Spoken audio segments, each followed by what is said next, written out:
Once there was an elephant named Jumbo who had a tickly nose. One day, while playing hide and seek, he sneezed so loudly that all the birds flew off and his friends fell off their hiding spots. Monkeys tumbled from trees, and a frog landed on a turtle's back. Everyone laughed so hard that Jumbo forgot to be embarrassed.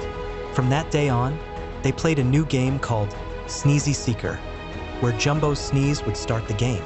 And guess what? He always found everyone, thanks to his super sneezes.